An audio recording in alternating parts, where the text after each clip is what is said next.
Morning all of you. Last લેક્ચરની અંદર આપણે જે હવાનું પ્રદૂષણ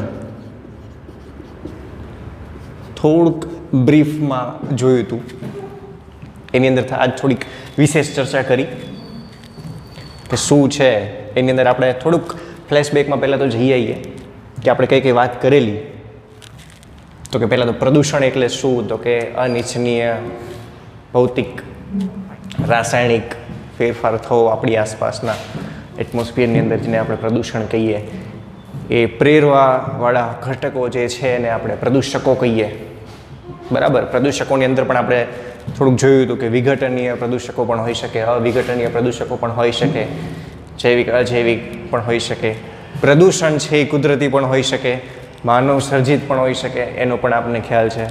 કુદરતી પ્રદૂષણમાં તમે કહી શકો કે ભાઈ હવે અલગ અલગ પ્રકારના જે સાયક્લોન આવે છે એ છે, જ્વાળામુખી ફાટવાથી જે ધુમાડો થાય છે, રાખ ઉડે છે, જંગલોમાં લાગતી આગ, કુદરતી રીતે લાગતી આગ, જેને આપણે દાવાનળ કહીએ છીએ ગરમીના લીધે. માનવ સર્જિતમાં તો જગજાહેર છે, આપણે જાણીએ જ છીએ, વાહન વ્યવહાર ને ઉદ્યોગોનો ધુમાડો ને એ બધું. એ પછી ધી એન્વાયરમેન્ટ એક્ટ 1986 અંતર્ગત અલગ અલગ પ્રદૂષણના પ્રકારો, હવાનું પ્રદૂષણ છે, ભૂમિનું જળ પ્રદૂષણ. એની અંદર આપણે હવાના પ્રદૂષણની વાત કરેલી. તો કે હવાનું પ્રદૂષણ છે એની અંદર આપણે એક તો જોયું કે ભાઈ એની જે તીવ્રતા છે એ આપણે કેવી રીતે નક્કી કરી શકીએ કે ભાઈ પ્રદૂષણની માત્રાનો આધાર કોના ઉપર છે. તો કે હવામાં જે તે વાયુનું કોન્સન્ટ્રેશન કેટલું છે, એના ફેલાવાનો દર કેટલો છે, એના ઉપરથી હવાના પ્રદૂષણનો જે મેઇન આધાર છે એ રહી શકે કે એનું કેટલી તીવ્રતા હશે. પછી હવાના પ્રદૂષણના નિયંત્રણની વાત કરેલી. તો કે કણમય હવાનું પ્રદૂષણ હશે, એટલે કે હવાની અંદર જો વાયુના કણો હાજર હોય અને એ કણોને આપણે દૂર કરવા હોય, હવાને શુદ્ધ કરવી હોય, તો એના માટે આપણે ઇલેક્ટ્રોસ્ટેટિક પ્રેસિપિટેટર્સ પદ્ધતિનો ઉપયોગ કરેલો. વીજભારોવાળી યાદ હોય તો. એ પછી સ્ક્રબર્સ પણ આવે કે જે આપણે એમ કહેવાય કે ભાઈ SO2 સલ્ફર ડાયોક્સાઇડને દૂર કરવા માટે આપણે લઈએ છીએ. પછી એ પણ જોયું હતું કે વાહન પ્રદૂષણના નિયંત્રણ માટે પેલેડિયમ, રોડિયમ અને પ્લેટિનમ જેવી ધાતુ પ્લેટોનો ઉપયોગ આપણે સાયલેન્સરની અંદર કરી શકીએ, જેથી દહન ન પામેલ હાઇડ્રોકાર્બન છે એ પ્રદૂષણ ફેલાઈ શકે નહીં. થાય છે શું આવા ઉદ્દીપક, ઉત્પ્રેરક વાપરવાને લીધે? તો કે આવા ઉત્પ્રેરક વાપરવાને લીધે જે દહન ન પામેલ હાઇડ્રોકાર્બન છે એ કાર્બન મોનોક્સાઇડ જેવા ઝેરી વાયુમાં કન્વર્ટ થતો નથી અને કાર્બન ડાયોક્સાઇડ અને H2O કન્વર્ટ થઈને વાહનની બહાર નીકળે છે. એ સિવાય આપણે CPCB કે જે સેન્ટ્રલ પોલ્યુશન કંટ્રોલ બોર્ડ છે, કેન્દ્રીય પ્રદૂષણ નિયંત્રણ બોર્ડ, જેને અંતર્ગત એક વાત કહેવાની રહી ગયેલી, CPCB central pollution control board, એને અંતર્ગત 2.5 માઇક્રોમીટર કે તેથી ઓછા વ્યાસવાળા કણો જે છે, CPCBની ગાઈડલાઈન મુજબ 2.5 માઇક્રોમીટર કે તેથી ઓછા વ્યાસવાળા કણો છે એને આપણે ગાળી શકતા નથી, એને આપણે ફિલ્ટર આઉટ કરી શકતા નથી, કે જે માનવ સ્વાસ્થ્ય માટે ખૂબ જ હાનિકારક છે.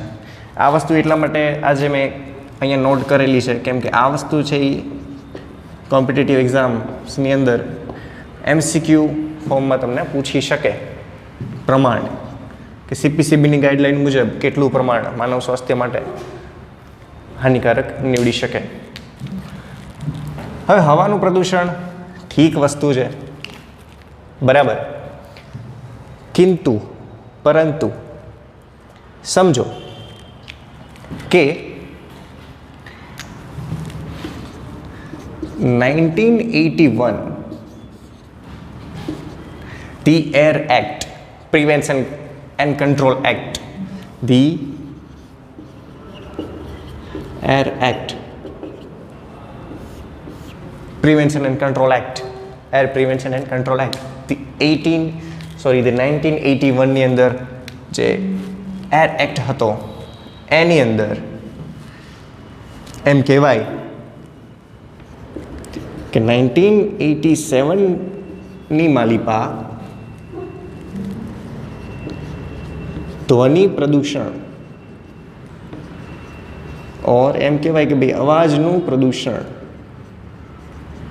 ઇન શોર્ટ આપણે એને એમ કહીએ છીએ કે ભાઈ ઘોંઘાટનો સમાવેશ કરવામાં આવ્યો. મૂળ નિયમ 1981 the air act. The air act કોને અનુલક્ષીને છે? હવાના પ્રદૂષણને અનુલક્ષીને છે. આ ધી એર એક્ટ છે એ હવાના પ્રદૂષણને અનુલક્ષીને છે. એ હવાના પ્રદૂષણને અનુલક્ષીને જે નિયમ બનાવેલો, કાયદો બનાવેલો, એની અંદર કોનો સમાવેશ કરવામાં આવેલો? ધ્વનિ પ્રદૂષણનો સમાવેશ કરવામાં આવેલો 1987માં. એટલે કે અવાજનું પ્રદૂષણ. બરાબર, યાદ રાખજો જે યર છે એ. એકોર્ડિંગ ટુ ધ રૂલ્સ એમ કહેવામાં આવે છે કે ભાઈ 150 ડેસિબલ. યાદ રાખજો અહીંયા એકમમાં બી કેપિટલ છે. 150 ડેસિબલ કે તેથી વધુ તીવ્રતાવાળો અવાજ હોય એને આપણે ઘોંઘાટ તરીકે વ્યાખ્યાયિત કરીએ છીએ. બરાબર, કે જે ઘોંઘાટનું પ્રદૂષણ, અવાજ કે ધ્વનિનું પ્રદૂષણ પ્રેરે છે. જરૂરી નથી કે ભાઈ 150 ડેસિબલ છે એનાથી વધુનો જ ઘોંઘાટ કહેવાય. ઘણી બધી વાર આ તો ગાઈડલાઈન મુજબનો આંકડો છે, પણ આપણે એમ કહી દઈએ કે ભાઈ બાયોલોજીની ટર્મમાં જોઈએ તો શું છે? એમ કહેવાય કે ભાઈ 80 ડેસિબલ કે તેથી વધુ. 80 ડેસિબલ કે તેથી વધુ તીવ્રતાવાળો જો કોઈ અવાજ સતત સાંભળવામાં આવે, 80 ડેસિબલ કે તેથી વધુ તીવ્રતા ધરાવતો અવાજ જો સતત સાંભળવામાં આવે તો શું કરે? તો તમને ખબર હશે, કર્ણની અંદર કોર્ટિકાઈ વિસ્તાર આવે. એ કોર્ટિકાઈની અંદર રોમમય કોષ હોય. આ રોમમય કોષને નુકસાન પહોંચાડે. કોણ? જો લાંબા સમય સુધી 80 ડેસિબલ કે તેથી વધારે તીવ્રતાનો અવાજ જો સાંભળવામાં આવે તો એ કર્ણના કોર્ટિકાઈના રોમમય કોષોને ઈજા પહોંચાડે, નુકસાન પહોંચાડે. ઘોંઘાટ પ્રદૂષણમાં એટલું બધું કંઈ ખાસ છે નહીં, પણ તોય આપણે એને ફટાફટ પૂરું કરીને નવા અધ્યાય તરફ આગળ વધશું. કે ધી એર એક્ટ છે, ધ્વનિ પ્રદૂષણનો સમાવેશ 1987માં થયો, અને પછી ઘોંઘાટની વ્યાખ્યામાં તીવ્રતા કેટલી હોવી જોઈએ, સામાન્ય હેરાન કરે છે એમાં તીવ્રતા કેટલી હોવી જોઈએ, સ્વાસ્થ્ય માટેનું વાત છે. હાનિકારક અસરો તો હું તમને વાત કરું તો પહેલાં તો કન્ટિન્યુઅસ જો તમે એટલી તીવ્રતાવાળો, વધારે તીવ્રતાવાળો અવાજ સાંભળો છો, બરાબર, તો તમારી શ્રવણ શક્તિને નુકસાન થાય. શ્રવણ શક્તિને નુકસાન થાય. પ્લસ પ્રદૂષણ નામ આપ્યું છે આપણે, ધ્વનિનું પ્રદૂષણ નામ આપ્યું છે. અને પ્રદૂષણ છે એ હંમેશા અનિચ્છનીય બનાવ છે. તો એમ કહેવાય કે ભાઈ નિરાશા અને હતાશા, અને એવું થાય એટલે નિરાશા અને અનિંદ્રા પણ આવે. કે તમને નથી ગમતો એવો અવાજ વધુ તીવ્રતાએ તમે કન્ટિન્યુઅસ સાંભળો છો, એના લીધે તમને નિરાશા આવે, અને એના જ લીધે અનિંદ્રા પણ આવી શકે. અનિંદ્રાનો ભોગ પણ તમે બની શકો.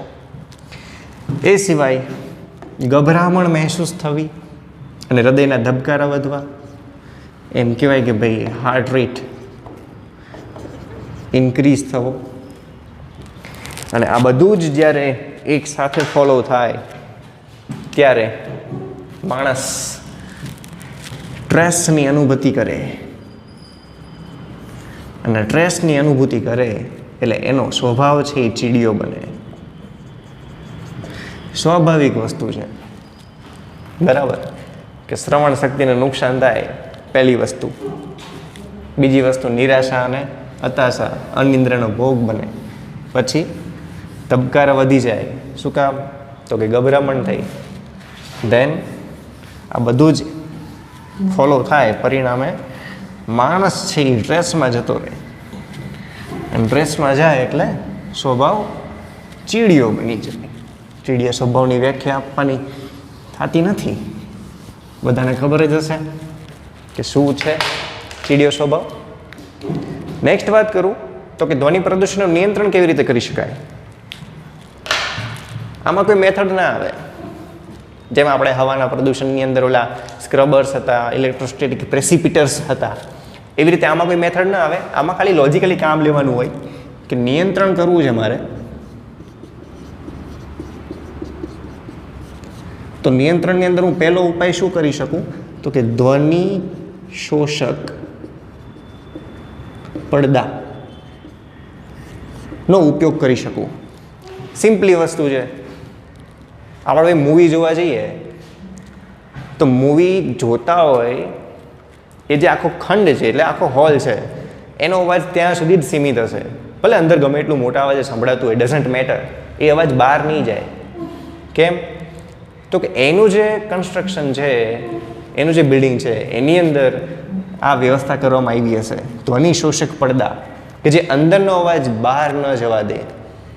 તો આ જ વસ્તુ છે એ આપણે સિનેમા હોલ છે, મોટા સભાખંડ છે, મોટા ઉદ્યોગો છે, એની રચનાની અંદર આપણે આ વસ્તુ એપ્લાય કરી શકીએ, જેથી અંદર મોટી મશીનરીનો અવાજ હોય કે કોઈ પણ મોટી આપણે એમ કહેવાય કે પ્રસંગ હોય કે પછી એનો અવાજ બહાર જઈ શકે નહીં. બીજું નિયંત્રણ શું કરી શકી? આ બેસ્ટ નિયંત્રણ થયું. બીજું કે જે ઉદ્યોગો છે એને માનવ વસાહતથી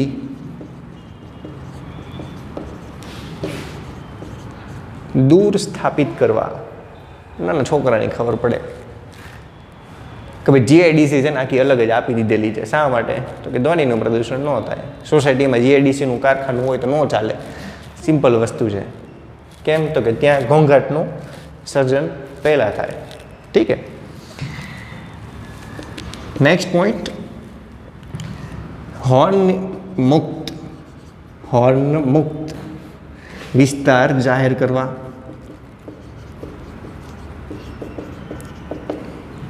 આપણે એમ કહીએ છીએ કે ભાઈ સાયલેન્સ ઝોન ક્યાં ક્યાં હોય? તો કે જ્યાં હોસ્પિટલ હોય, સ્કૂલ હોય, એવી જગ્યાએ ગવર્મેન્ટ દ્વારા જ સાયલેન્સ ઝોન સ્થાપિત કરવામાં આવે. એટલે ઓલું સિમ્બોલ મૂકવામાં આવે કે એમાં આવી રીતે ભૂંગળું મૂક્યું હોય અને પછી આવી રીતે આમ ચેકો માર્યો હોય કે ભાઈ હોર્ન વગાડવો નહીં. બરાબર? તો આવા વિસ્તારો સ્થાપિત કરવાથી ત્યાં શાંતિનું પ્રમાણ જળવાય, શાંતિનું સ્થાપન થાય, ઘોંઘાટ દૂર થાય. બરાબર? અને લાસ્ટ વન, વૃક્ષો ઉછેરવા જોઈએ, એટલે વૃક્ષો વાવવા જોઈએ ઉદ્યોગોની ફરતે, જેથી ઉદ્યોગોનો અવાજ છે એ શોષાઈ જાય. ઉદ્યોગોનો જે એને મશીનરીનો જે અવાજ છે એ શહેરી વિસ્તાર સુધી પહોંચે નહીં, કેમ કે વૃક્ષો છે એ ધ્વનિનું નિયંત્રણ કરશે. ઠીક છે? ઓકે. ધેન હવે આપણે વાત કરી, આ આખું ઘોંઘાટનું પૂરું થઈ ગયું. ધ્વનિ પ્રદૂષણ અહીંયા આટલું જ છે. બીજું કંઈ વિશેષ આની અંદર તમારે વિચારવાનું સમજવાનું થતું નથી. થોડુંક આજે અન્ય એનાલિસિસ છે. હજી હવાના પ્રદૂષણની અંદર જ આપણે આ બધું ઇન્વોલ્વ કરશું, કેમ કે ભાઈ 1987માં તો ભાઈ ધ્વનિનું પ્રદૂષણ એ ધી એર એક્ટની અંદર ઇન્વોલ્વ થઈ ગયું. એટલે હવે આપણે એમ કહીએ કે ભાઈ હવાનું પ્રદૂષણ, તો હવાનું પ્રદૂષણ લખવાનું ખરું, પણ જો ઘોંઘાટનું કીધું હોય તો એ સબ ટાઈપ થઈ ગયું હવાના પ્રદૂષણનો. બરાબર? એની અંદર વાત કરી તો ફર્સ્ટ દિલ્હી એનાલિસિસ.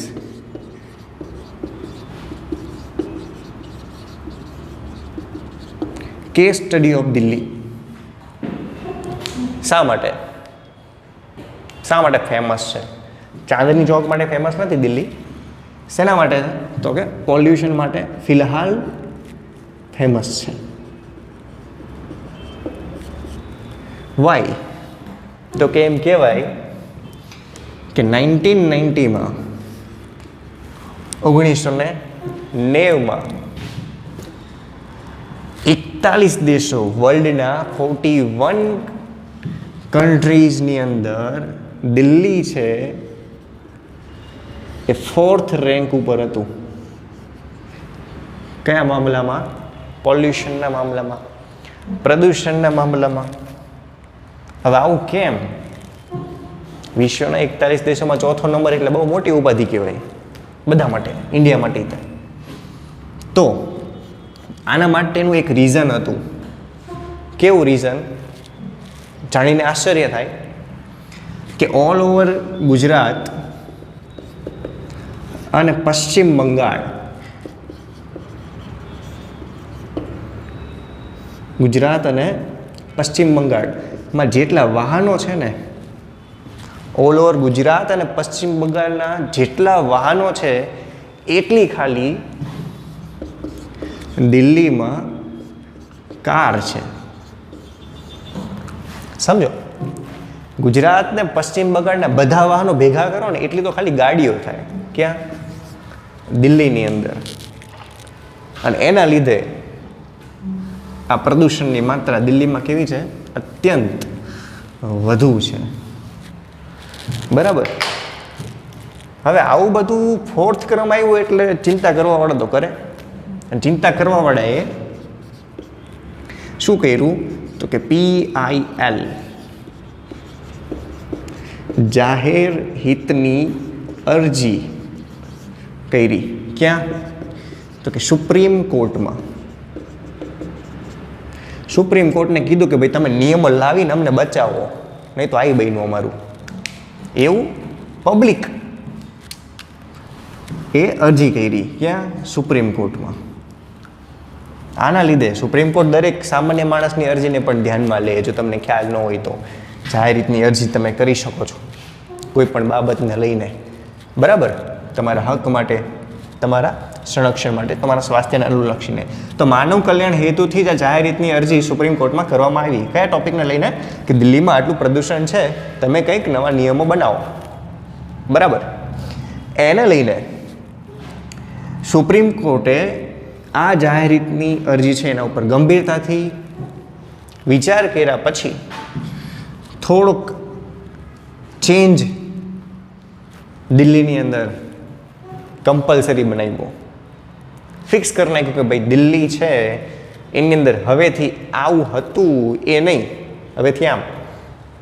એનું ફર્સ્ટ શું કીધું સુપ્રીમ કોર્ટે? આ પોઈન્ટ જરા જોજો, યાદ રાખજો, ટ્રાય કરજો કે સાર્વજનિક વાહન વ્યવહારમાં ફેરફાર.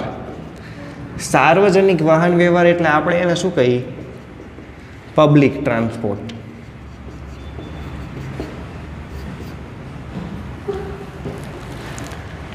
દિલ્હીમાં સુપ્રીમ કોર્ટે એવો નિર્દેશ કર્યો કે ભાઈ સાર્વજનિક વાહન વ્યવહારમાં તમે ફેરફાર કરો, એટલે કે જેટલી પણ બસ છે, પબ્લિક ટ્રાન્સપોર્ટ છે કે જે પેટ્રોલ ડીઝલથી ચાલે છે એને કન્વર્ટ કરો કમ્પ્રેસ્ડ નેચરલ ગેસ એટલે કે CNGમાં. ત્યારથી આવ્યું CNG માર્કેટમાં. જોજો, સુપ્રીમ કોર્ટના નિર્દેશ મુજબ આ વસ્તુ થયું કે ભાઈ પબ્લિક ટ્રાન્સપોર્ટ છે ને CNGમાં કન્વર્ટ કરો. મોસ્ટ ઇફિશિયન્ટ, સસ્તું ને સારું, એવરેજ આપે એવું, અને લેસ પોલ્યુશન CNG. બીજું શું કીધું સુપ્રીમ કોર્ટે? કે ભાઈ જે જૂના વાહનો છે ખખડી ગયેલા એનો નિકાલ કરો. કે જૂના વાહનોની માન્યતા રદ કરો. ત્રીજું એમ કીધું ઓછા સલ્ફરયુક્ત બળતણનો ઉપયોગ કરવો.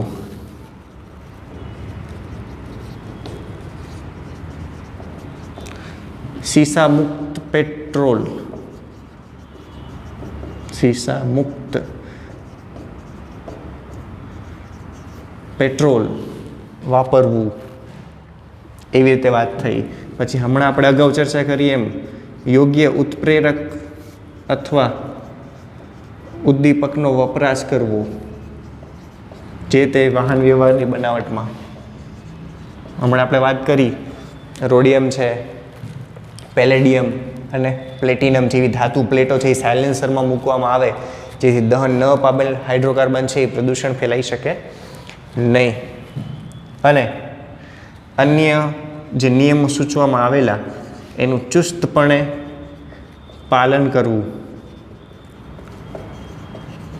અને ન કરે તો એના માટે દંડની જોગવાઈ પણ કરવી. આ વસ્તુ છે એ સુપ્રીમ કોર્ટે જાહેર હિતની અરજી માટે આટલી વસ્તુ સૂચવેલી. હજી છે પણ એને આપણે અલગ ટોપિક તરીકે લઈએ દિલ્હી એનાલિસિસમાં જ તે. બટ પહેલાં સમજો 1999માં 4th પોઝિશન ઉપર દિલ્હી પોલ્યુશનના મામલામાં જાહેર રીતની અરજી થઈ, સુપ્રીમ કોર્ટે એના ઉપર સુનાવણી કરી, ચેન્જીસ એપ્લાય કરવાનું કીધું, સીએનજી કન્વર્ટ કરો, જૂના વાહનો ઓછા કરો, સલ્ફરનો ઉપયોગ ઓછો કરો, સીસા મુક્ત પેટ્રોલ, ઉત્પ્રેરક ઉદ્દીપકનો વપરાશ બનાવટની અંદર અને જે તે નિયમો હોય ટ્રાફિકના એને પાલન કરવાનું કીધેલું. નેક્સ્ટ હું તમને એમ કહું છું કે ઇન્ડિયન ગવર્મેન્ટે આ વિશે આપણે થોડીક ચર્ચા થઈ ગયેલી છે પણ થોડીક આજે બ્રીફ ચર્ચા કરી. ઉપર છેલ્લી માહિતી મેં તમને આપી દીધી હતી લાસ્ટ લેક્ચરમાં. ભારતે એટલે કે સુપ્રીમ કોર્ટ જ આપણે લખીએ કે ભાઈ સુપ્રીમ કોર્ટ દ્વારા ભારતની નવી ઈંધણ નીતિ આપવામાં આવી. ભારતની નવી ઈંધણ નીતિ એટલે કે ઇન્ડિયન ગવર્મેન્ટની ન્યૂ ફ્યુઅલ નીતિ તમને ત્યાં આપવામાં આવી. નવી ઈંધણ નીતિ કોને ફોલો કરતી હતી તો કે યુરો 3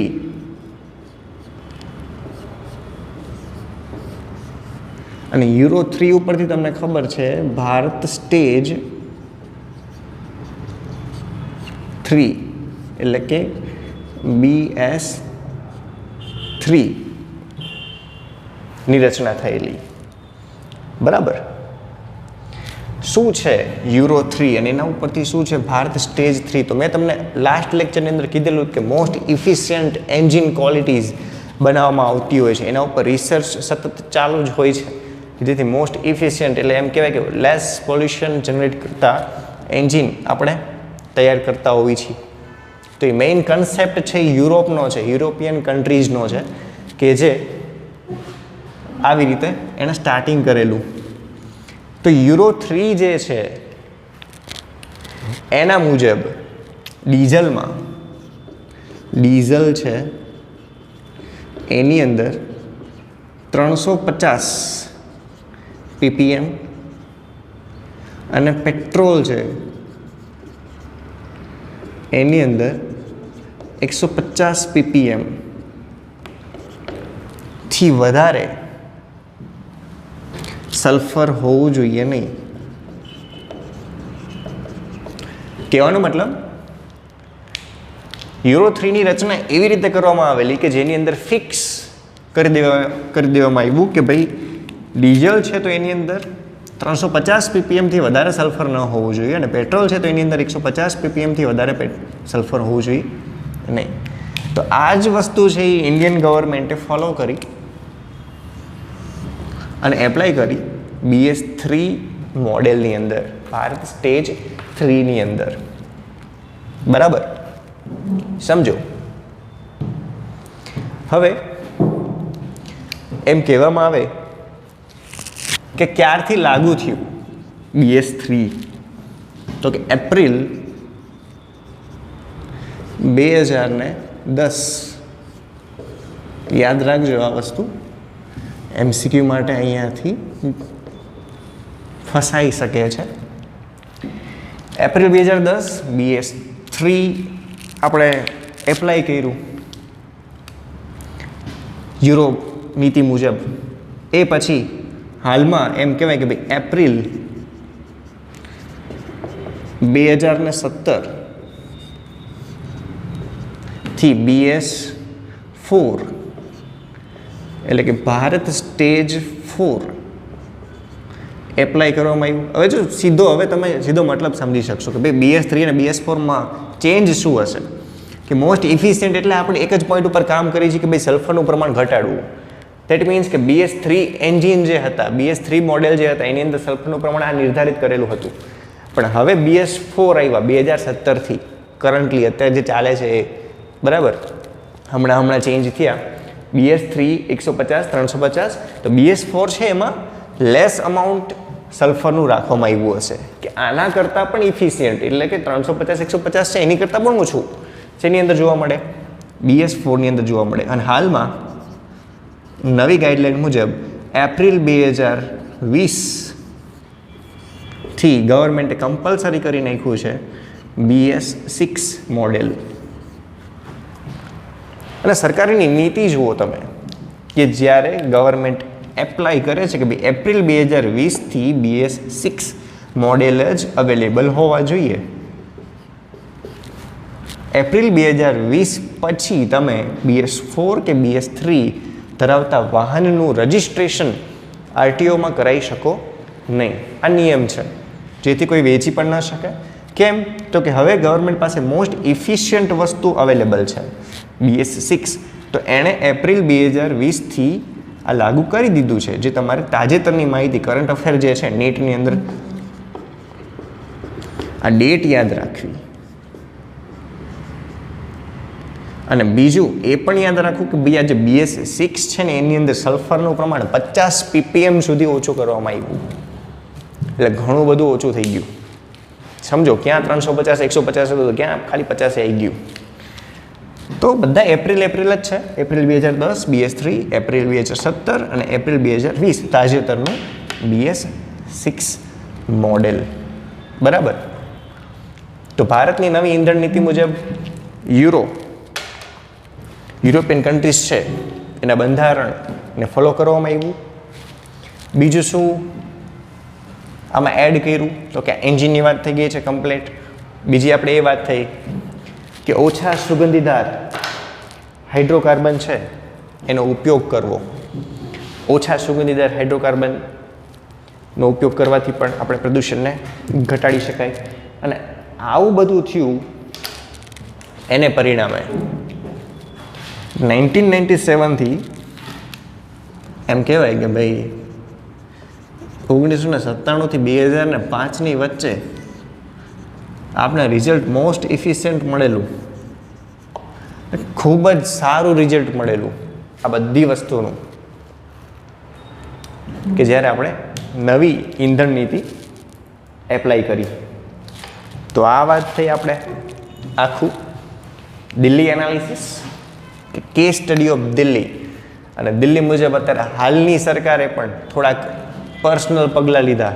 અને તમને ખબર હશે એ પર્સનલ પગલાં કયા છે કે દિલ્હીમાં અત્યારે કરંટ ગવર્મેન્ટે કીધેલું ઓડ ઇવન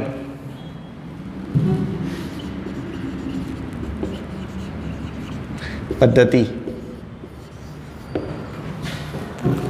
તો કે નંબર પ્લેટની અંદર ઓડ ઇવન મુજબ વાહનો ફરી શકશે.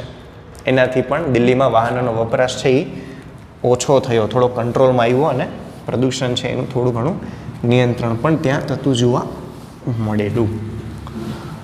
હવે વાત કરીએ સુપ્રીમ કોર્ટે તો કહી દીધું કે ભાઈ CNG વાપરો. ઠીક છે, સુપ્રીમ કોર્ટને બોલા કે CNG વાપરવાનું છે. તો ક્વેશ્ચન થાય વાય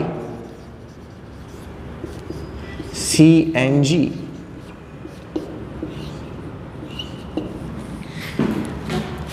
CNG શું કામ? કમ્પ્રેસ્ડ નેચરલ ગેસ શા માટે? તો એના રીઝન્સ છે અમુક પર્ટિક્યુલર રીઝન. શું પર્ટિક્યુલર રીઝન છે? તો કે ફર્સ્ટ રીઝન કે મોટા પ્રમાણમાં અને પૂર્ણ રીતે દહન પામે. એનું અપૂર્ણ દહન છે એ લગભગની માત્રામાં હોય. બરાબર. જેમ આપણે હાઇડ્રોકાર્બન છે એ દહન નહોતા પામતા ઘણી બધી વાર, એવું નથી અહીંયા. અહીંયા મોટા પ્રમાણમાં એનું દહન થઈ જાય છે અને પૂર્ણ રીતે એનું દહન થાય. આ ઉપરાંત સસ્તું અને એવરેજ માઇલેજ કેવી આપે? વધુ આપે. ચાલે લાંબા સમય સુધી. મેઇન પોઈન્ટ કયો છે કે પેટ્રોલ ડીઝલની જેમ સીએનજીમાં કોઈ જ ભેળસેળ કરી શકાતી નથી. આ વસ્તુ ફિક્સ છે. સીએનજીમાં કોઈ મિક્સઅપ ન થઈ શકે, યાદ રાખજો. નેક્સ્ટ, હવા કરતાં હલકો વાયુ છે, જેથી ઇઝીલી હવામાં ભળી જશે અને આગ લાગવાની સંભાવના છે એ ઓછી. ના નથી પડતો, પણ આગ લાગવાની સંભાવના ઓછી, લેસ. પેટ્રોલ ડીઝલની જેમ ત્વરિત નહીં એમ. બીજો પણ એક મહત્વનો પોઈન્ટ કહી શકાય કે સીએનજી છે એ કાર્સિનોજેનિક નથી. તમને ખબર હશે કાર્સિનોજેનિક, કાર્સિનોમા કેન્સર પ્રેરતો ઘટક નથી. કાર્સિનોજેનિક એટલે કાર્સિનોમા કેન્સર પ્રેરવા માટેનો ઘટક. બરાબર. હવે સવાલ થાય કે ભાઈ સીએનજી છે, આ એના બધા બેસ્ટ પોઈન્ટ થયા. બરાબર. કે સીએનજી વાપરવાથી આપણે આટલું બધું પ્લસ પોઈન્ટ થયા. સીએનજીનો એક જ નેગેટિવ પોઈન્ટ છે. કેવો? તો કે પેટ્રોલ ડીઝલના ટેન્કર જાય પેટ્રોલ પંપ ઉપર ને ત્યાં આગળ. બરાબર. ફ્યુલ ટેન્ક હોય પેટ્રોલ ડીઝલના, પણ સીએનજીના એમાં ટેન્ક ન હોય. સમજો, સીએનજીને આપણે હંમેશા પાઇપલાઇનની મદદથી ટ્રાન્સફર કરી શકીએ, જે એનો ખાલી એકમાત્ર નેગેટિવ પોઈન્ટ છે કે બધે એનું ટ્રાન્સફર છે એ અત્યારે હાલ પાઇપલાઇન હશે તો અવેલેબલ હશે, અનલેસ અવેલેબલ નહીં થઈ શકે.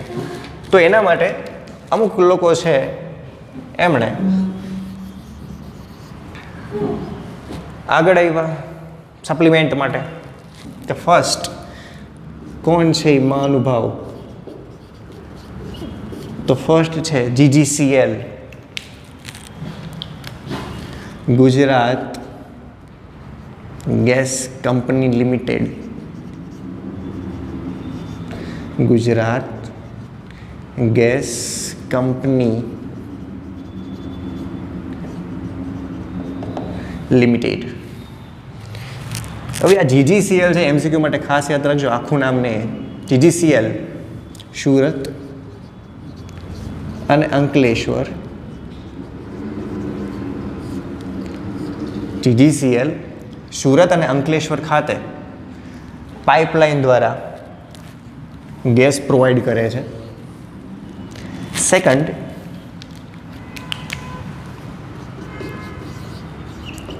GAIL, not Chris Gail, it's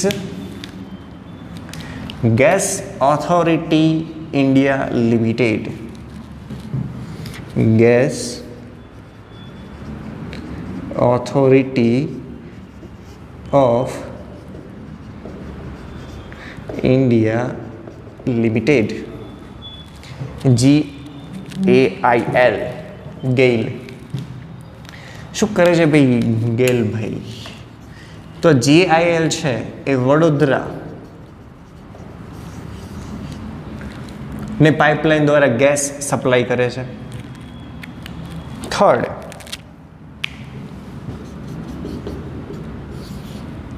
Gujarat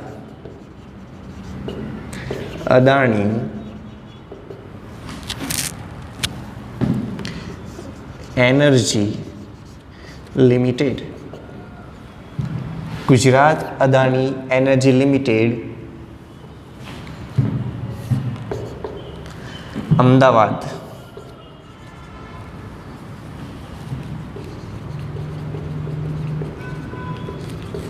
ને પાઇપલાઇન વડે ગેસ સપ્લાય કરે છે. તો આ જે મોટી મોટી કંપનીઓ છે એના નામ અને જે તેનું પ્રોવાઈડ સિટી છે એ તમારે યાદ રાખવાનું છે કે જીજીસીએલ છે સુરત અંકલેશ્વર છે, જીઆઈએલ છે વડોદરા છે, અદાણી છે અમદાવાદ છે, અને એના ફૂલ નેમ પણ તમે તમારી રીતે જોઈ શકો છો.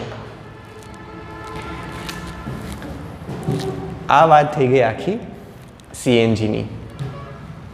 એના પ્લસ પોઈન્ટ. એક નેગેટિવ પોઈન્ટ કયો છે તો કે પાઇપલાઇન થ્રુ આપણે એનું ટ્રાન્સફર કરી શકીએ. બાકી આ એની કંપનીઝ છે કે જે આપણે કરતા હોઈએ. ઓકે, દેન રિપીટ 5 મિનિટ્સ લાસ્ટ. શું જોયું આજે?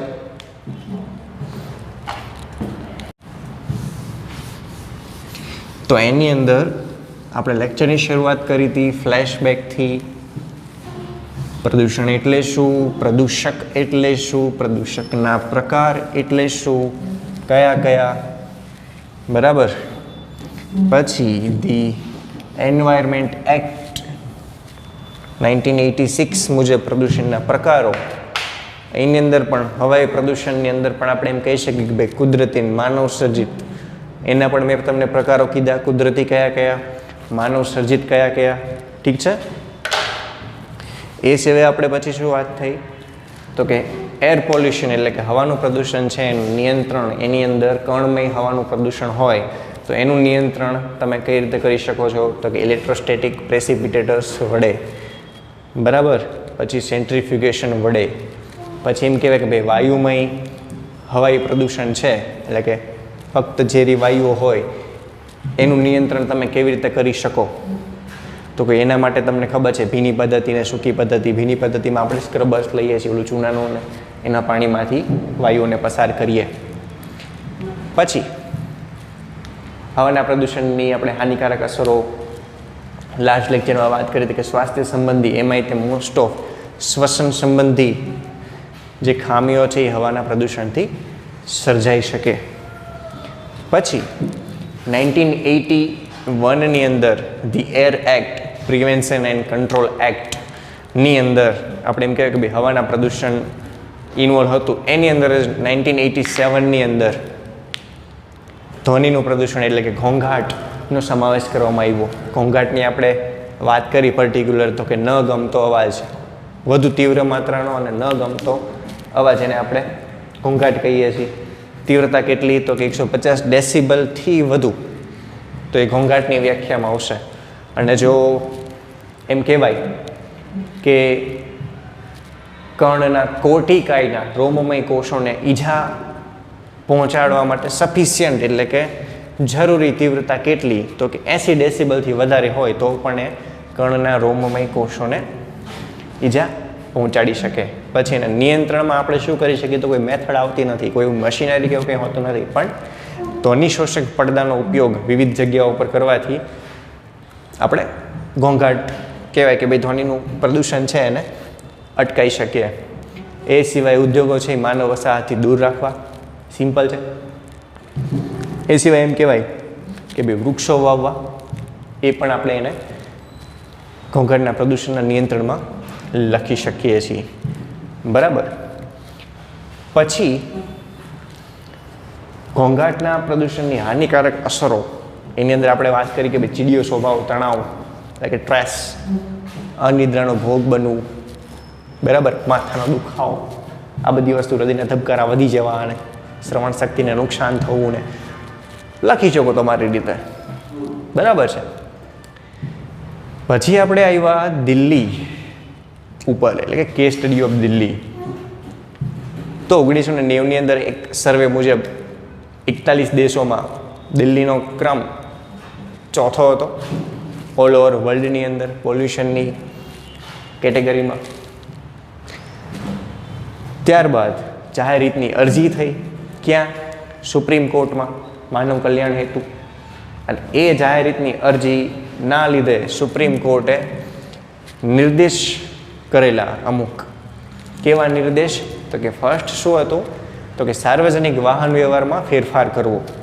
સાર્વજનિક વાહન વ્યવહારમાં ફેરફારમાં એમણે શું કીધું? કે બધું ચેન્જ કરો, કે જે પબ્લિક ટ્રાન્સપોર્ટ છે ને સીએનજીમાં કન્વર્ટ કરો. સીએનજી વાય એ આપણે તમને કીધું બરાબર, કે ઓછો અને સસ્તો અને હલકો અને પૂર્ણ રીતે દહન પામે ને લેસ પોલ્યુશન એ બધું કરે એટલા માટે. ઠીક છે. પછી શું કીધું એણે? જૂના વાહનોનો નિકાલ કરો. બરાબર. પછી અલગ અલગ ઉદ્દીપક અને ઉત્પ્રેરક, રોડિયમ છે, પેલેડિયમ છે, પ્લેટિનમ છે જેવા ઉત્પ્રેરકો ધરાવતી ધાતુની પ્લેટનો ઉપયોગ કરો વાહનો બનાવવાની અંદર, જેથી જે દહન ન પામેલ હાઇડ્રોકાર્બન છે એ પ્રદૂષણ ન ફેલાઈ શકે. ઠીક છે ને. અમુક નિયમો સૂચવેલા. આ સિવાય સુપ્રીમ કોર્ટે આખી ભારત સરકારની નવી ઈંધણ નીતિ જે છે એ એપ્લાય કરી અને એ નીતિ મુજબ યુરોપિયન દેશોનું જે મોડેલ હતું એને આપણે અનુકરણ કરવામાં આવ્યું. યુરો 3ને ફોલો કરીને આપણે BS3 એટલે કે ભારત સ્ટેજ 3 મોડેલ અપનાવવામાં આવ્યું, કે જેને અંતર્ગત ડીઝલમાં 350 ppm અને પેટ્રોલની અંદર 150 ppm થી વધુ સલ્ફરની માત્રા હોવી જોઈએ નહીં. થોડા વર્ષ આ ચાલ્યું અને જેનાથી દિલ્હીની અંદર 97 થી 2005ની સાલ સુધીમાં ઘણો બધો પ્રદૂષણની માત્રામાં ઘટાડો જોવા મળ્યો નવી નીતિ મુજબ. ત્યાર પછી એમ કહેવાય કે ભાઈ એપ્રિલ 2017થી BS4 લાગુ કરવામાં આવ્યું. તમે સમજો, એપ્રિલ 2010થી BS3 હતું તો 7 વર્ષ એપ્રોક્સ BS3 ચાલ્યું. ભાઈ એપ્રિલ 2017થી BS4 એપ્લિકેબલ કરવામાં આવ્યું.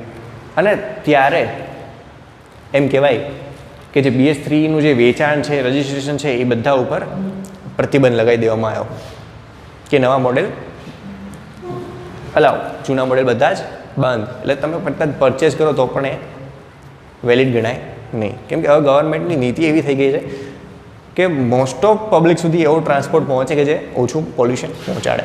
અને સેમ વસ્તુ અત્યારે હાલમાં થઈ કે એપ્રિલ 2020 એટલે કે હાલમાં કોઈ પણ ટુ વ્હીલર તમે લેવા જાઓ તો એ BS6 અવેલેબલ હશે, BS6 મોડેલ અવેલેબલ હશે.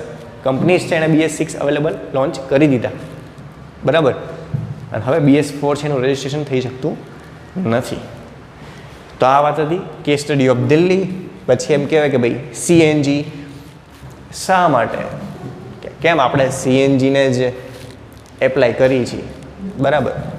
તો એના માટેના રીઝન આપણે મેં તમને કીધા, સસ્તું સારું પૂર્ણ રીતે દહન પામે એવું છે બરાબર. બીજું શું છે, એમાં ભેળસેળ કરી શકાતી નથી બરાબર. મેઇન તો પોઈન્ટ એ જ છે કે એમાં ભેળસેળ થતી નથી, તેથી આપણે સંપૂર્ણ ઈંધણ મળે, પૂર્ણ રીતે દહન પામતું ઈંધણ મળે, પ્લસ માઇલેજ સારી આપે. એક જ નેગેટિવ પોઈન્ટ છે આપણે જોયો, કયો? પાઇપલાઇન દ્વારા ટ્રાન્સપોર્ટ કરવું પડે અને એના માટે અલગ અલગ કંપનીઓ છે એ આગળ આવી, લાઈક GGCL છે, ગુજરાત ગેસ કંપની લિમિટેડ છે, સુરત અને અંકલેશ્વરમાં ગેસ સપ્લાય કરે છે. પછી એમ કહેવાય કે ભાઈ GAIL એટલે GAIL, Gujarat authority of India limited, વડોદરાની અંદર ગેસ સપ્લાય કરે. એન્ડ ધેન લાસ્ટ અમદાવાદની અંદર ગુજરાત અદાણી એનર્જી લિમિટેડ જે છે એ ગેસ સપ્લાય કરતું તમને ત્યાં જોવા મળશે. તો અલગ અલગ કંપનીઓનું નામ, ફૂલ નેમ, પછી એમ કહેવાય કે કઈ કઈ જગ્યાએ ગેસ સપ્લાય કરે છે, આ બધી નાની વસ્તુઓ છે MCQ માટે તમે યાદ રાખી શકશો. પ્લસ મેં તમને અલગ અલગ જે એર એક્ટ, એન્વાયરમેન્ટ એક્ટ, પછી કઈ સાલની અંદર ધ્વનિ પ્રદૂષણનો સમાવેશ કરવામાં આવેલો, એ બધું પણ તમારે નાની માહિતી કે જે શોર્ટ ક્વેશ્ચનની અંદર MCQની અંદર આવી શકે એ માહિતી યાદ રાખવાની રહેશે. આ ચેપ્ટર એવું છે કે ભાઈ તમને ડિસ્ક્રિપ્શનમાં ઓછું પૂછશે, સમજો. ડિસ્ક્રિપ્શન દેટ મીન્સ કે ભાઈ મોટા ક્વેશ્ચનોને બધું ઓછું આવે, આમાંથી આવા શોર્ટ ક્વેશ્ચન છે એ તમને વધારે પૂછાઈ શકે. એટલે આપણે આની આ ચેપ્ટરની જે નાની નાની માહિતી છે એના ઉપર વધારે ફોકસ કરીશું. તો ઓલ ઓવર આપણે હવાનું પ્રદૂષણ, ઘોંઘાટ, દિલ્હી એનાલિસિસ એટલે કે કેસ સ્ટડી દિલ્હીની અને સીએનજી આટલા ટોપિક કમ્પ્લીટ કર્યા. નેક્સ્ટ લેક્ચરની અંદર આપણે જળનું પ્રદૂષણ જોઈશું.